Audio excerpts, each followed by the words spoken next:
ফরিদপুরে দুই ভাইকে পিটিয়ে হত্যার ঘটনায় জড়িতদের অচিরেই গ্রেফতার করা হবে বলে জানিয়েছেন র্যাবের লিগ্যাল অ্যান্ড মিডিয়া উইংয়ের নতুন পরিচালক কমান্ডার আরাফাত ইসলাম। রোববার দুপুরে কাওরানবাজার র্যাব মিডিয়া সেন্টারে আয়োজিত পরিচয় পর্ব ও মতবিনিময় সভায় সাংবাদিকদের একথা জানান তিনি। কমান্ডার আরাফাত ইসলাম গত বুধবার লিগ্যাল অ্যান্ড মিডিয়া উইংয়ের পরিচালক হিসেবে দায়িত্ব গ্রহণ করেন। তিনি সদ্য বিদায়ী পরিচালক কমান্ডার খন্দকার আল মঈনের স্থলাভিষিক্ত হয়েছেন।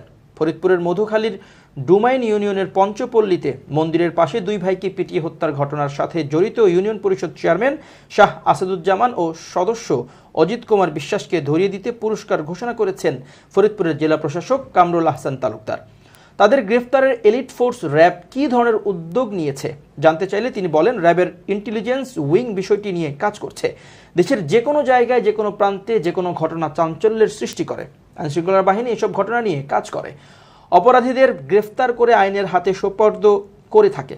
আইনশৃঙ্খলা বাহিনীর অংশ হিসেবে র্যাব এই ঘটনায় কাজ করছে। অচিরেই এই ঘটনায় জড়িতদের গ্রেফতার করা হবে। ফরিদপুরের মধুখালী ডুমাইন ইউনিয়নের পঞ্চপল্লীতে মন্দিরের পাশে দুই ভাইকে পিটিয়ে হত্যার ঘটনা ভিন্ন খাতে প্রবাহিত করার চেষ্টা হচ্ছে সাইবার জগতে।